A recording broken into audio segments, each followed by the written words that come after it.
एक महिला खाना बनाते बनाते गुरु मंत्र का जाप कर रही थी। काम करते करते भी उसे गुरु मंत्र का जाप करने की आदत हो गई थी। एक दिन एकाएक धड़ाम से जोरों की आवाज हुई और साथ में दर्दनाक चीख। कलेजा धक से रह गया। जब आंगन में दौड़कर ऊपर से नीचे झांकी तो 8 साल का उनका लाडला बेटा चित्त पड़ा था, खून से लथपथ। दहाड़ मार मार कर रोने लगी। घर में उसके अलावा और कोई नहीं था। रोकर भी किसे बुलाती, फिर बेटे को संभालना भी तो था। दौड़कर नीचे गई तो देखा बेटा आधी बेहोशी में मां मां की रट लगाए हुए है। मां की ममता तड़प गई।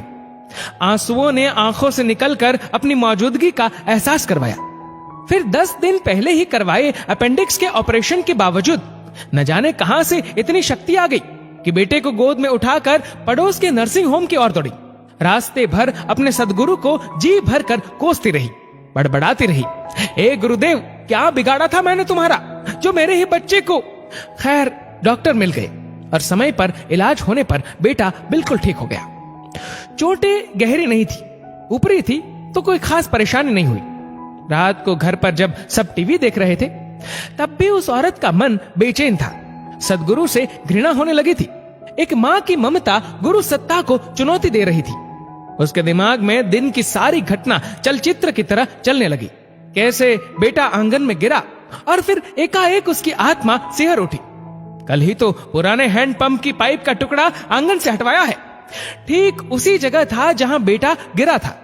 अगर कल मिस्त्री न आया होता तो उसका हाथ अब अपने पेट की तरफ गया जहां टांके अभी हरे ही थे ऑपरेशन के।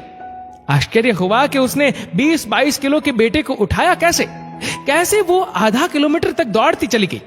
फूल सा हल्का लग रहा था बेटा। वैसे तो वो कपड़ों की बाल्टी तक छत पर नहीं ले जा पाती है। फिर उसे ख्याल आया कि डॉक्टर साहब तो 2 बजे तक ही रहते हैं और जब वो पहुंची तो 3:30 बज रहे थे। उसके जाते ही तुरंत इलाज हुआ, मानो किसी ने उन्हें रोक रखा था। उसका सर गुरु चरणों में श्रद्धा से झुक गया। अब वो सारा खेल समझ चुकी थी। मन ही मन सदगुरु से अपने शब्दों के लिए रोते रोते क्षमा मांगने लगी। तभी टीवी पर प्रवचन आ रहा था, मैं तुम्हारे आने वाले संकट रोक नहीं सकता क्योंकि वह तुम्हारा ही कर्म है, लेकिन तुम्हें इतनी शक्ति दे सकता हूं कि तुम आसानी से उन्हें पार कर सको। तुम्हारी राह आसान कर सकता हूं, बस धर्म के मार्ग पर चलते रहो। उस औरत ने घर के मंदिर में झांक कर देखा तो गुरुदेव की छवि मुस्कुरा रही थी। दोस्तों, इस वीडियो को लेकर आपकी क्या राय है, नीचे कमेंट करके जरूर बताएगा। और अगर आपको वीडियो अच्छा लगा हो तो इस वीडियो को लाइक करेगा, शेयर करेगा ज्यादा से ज्यादा लोगों तक। और ऐसे ही और भी इंस्पिरेशनल वीडियोस के लिए सब्सक्राइब करें हमारे यूट्यूब चैनल को और फेसबुक पर फॉलो करें हमारे पेज को। धन्यवाद।